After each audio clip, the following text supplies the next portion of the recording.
What's going on, YouTube? Thanks for tuning into the channel. Your boy Devin Coates. This is day 34, 48 days with the 48 laws.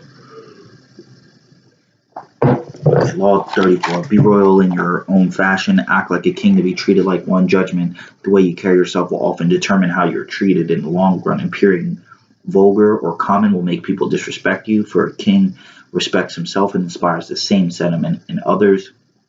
By acting regally and confident of your powers, you make yourself seem destined to wear the crown. So they go through two stories. One is it was like in France, some kind of not important name, but basically he had a transgression and he was basically appointed the king. And instead of acting like a king, he kind of dressed as like a common man, kind of as like a ploy to show that, like, I don't really believe in all the traps of kingdom.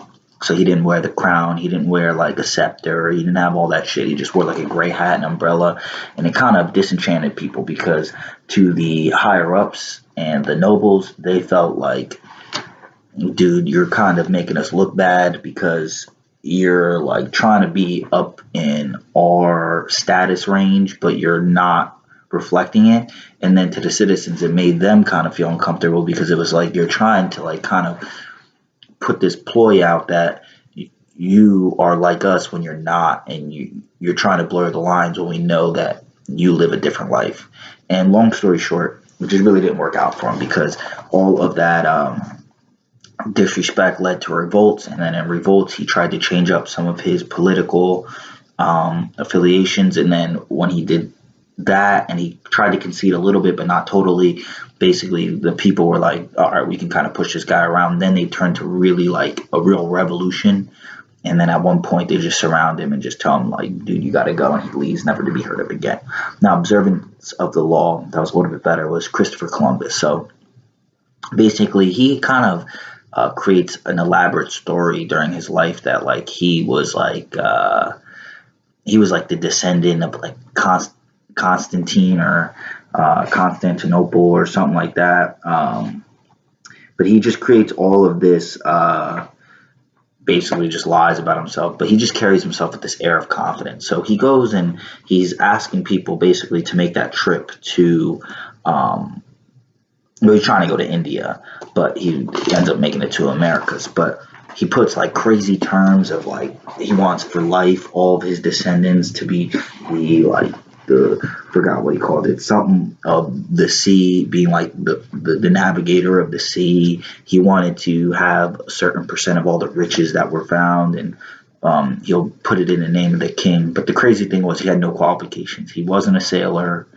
He hadn't never led a group of men before. He didn't really know much about the seas, and he just kind of was just going on a whim. But the thing he had was he carried himself with an air of confidence, not like arrogance of being like all up in everybody's face trying to prove himself. He just kind of knew that he was destined for great things, asked for a lot, and then just waited for the response. And he got turned down a couple times, but they always kind of respected him and would welcome him to ask them again, because they're like, I mean, anybody asking for this is either fucking crazy, which he didn't seem, or they must be worth it. Eventually he gets to Queen Isabella, and long story short, you guys know what happens, especially if you live in America. Basically, she does fund the trip. She changed around a little bit. I think he wanted 10% of everything that was found, and to own 10%, not to be in his family forever.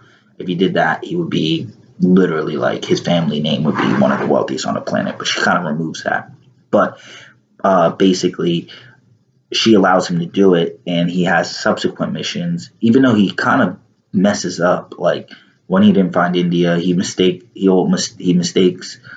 small lands for large continents. He was really bad with latitudes and longitudes. In the book, he kind of says the average sailor knew more about sailing than he did, and he wasn't that great with his crew. What he was good at was selling himself.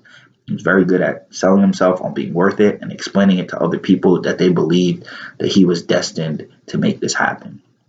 And that's really the point of this whole chapter. The only really reversals is you just don't want to fly too high, and you don't want to humiliate people in the process, because that will cause negative views on you that could make you be attacked. But you want to be very secure in yourself. You want to appear confident, and you want to get things down. I mean, the greatest con artists, the greatest magicians, the greatest leaders, they all did this. And it does, it gives you what you ask for. And I'll just kind of end it on this.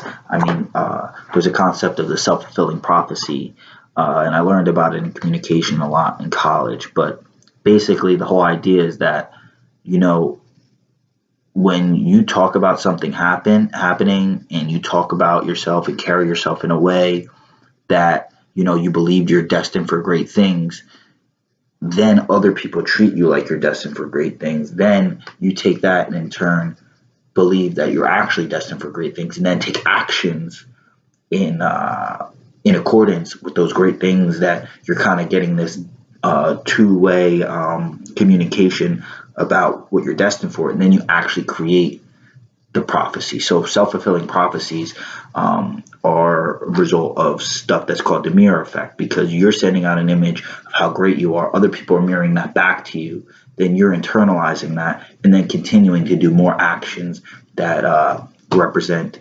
that self-fulfilling prophecy, and that's how it's created. So that's really what this is about. You want to act like a king, to be treated like a king, and that is primarily because it will create a self-fulfilling prophecy for you, that, you know, you'll get what you wanted because you sent it out and people mirror it back and you internalize it. So that's it for that one. Trying to get through this pretty quickly. You can pick up a copy of the book in a link in the description below. Till next time, it's your boy. Peace.